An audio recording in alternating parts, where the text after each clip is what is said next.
আসসালামু আলাইকুম, আমি শাহ আলম পরশ। আজকে অনেকদিন ভাইবাদারদের সাথে ঘুরতে আসলাম। ঘুরতে বলতে একটু নাইট ওয়ার্কিং আর কি যেটা বলে, সেটা করার জন্য আসছি।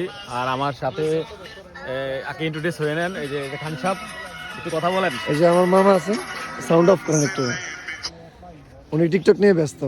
কেমন কেমন লাগতেছে আজকে যে বের হইছেন, অনেক বছর পরে বের হইছেন? মামা কেমন লাগতেছে? আলহামদুলিল্লাহ মামা ভালো। এই যে শীতের রাতে ঘুরতে বের হইছেন, স্টেশনে আসলেন, কুয়াশাচ্ছন্ন জায়গা, রাস্তা, প্ল্যাটফর্ম, কেমন লাগতেছে আপনার কাছে? খুবই ভালো লাগতেছে, আল্লাহর নেয়ামত ভোগ করতেছি। ভালো লাগতেছে? যখন যা আসে তখনই সবার উদ্দেশ্যে কিছু বলেন। সবার উদ্দেশ্যে বলতে আমরা যেন সবাই সুস্থ এবং ভালো থাকি এবং সবাইকে আল্লাহ দীর্ঘ জীবন কামনা করি। Thank you. মাহমুদ ভাই কেমন আছেন?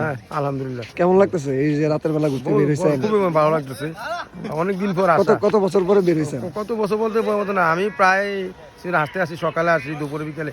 ইদানিং ঠান্ডা হওয়ার পর খুবই কম আসা করে। রাতের বেলা তো তেমন আসা হয় না। তেমন আসা করে না। এই প্রথম মনে হয় রাতের বেলা বহু বছর পরে বের হইছেন। হ্যাঁ, খুব ভালো। আচ্ছা, ঠিক আছে। খুব ভালো। সাদ কেমন লাগতেছে আলহামদুলিল্লাহ, চাচুদের সাথে বের হয়ে? অবশেষে চাচুর ক্যামেরা বন্দি আমার দিকে পড়লো, আমার কাছে অনেক ভালো লাগতেছে। আলহামদুলিল্লাহ, বিশেষ করে প্রবীণ চাচুদের সাথে এসে এবং আমার স্মার্ট কিছু চাচুদের সাথে এসে আমার অনেক ভালো লাগতেছে। স্পেশাল পরিবহন ছাত্রদল কেমন লাগতেছে এই রাতের বেলা বের হয়ে? আলহামদুলিল্লাহ ভালো। জালাল ভাই, এই যে রাতের বেলা বের হইছেন, কত বছর পরে বের হইছেন ঘোরার জন্য? দীর্ঘ 8-10 বছর। 8-10 বছর। মানে রাতের বেলা তো তেমন বের হওয়া হতো না। কিভাবে যে অত্যাচার ছিল আমাদের উপরে, ওইটা তো বলার মতো ভাষা ছিল না। বাসার থাকা তো মুশকিল ছিল, আরেকবার রাস্তা বের হবো। কেমন লাগতেছে ভাই রাতের বেলা বের হয়ে?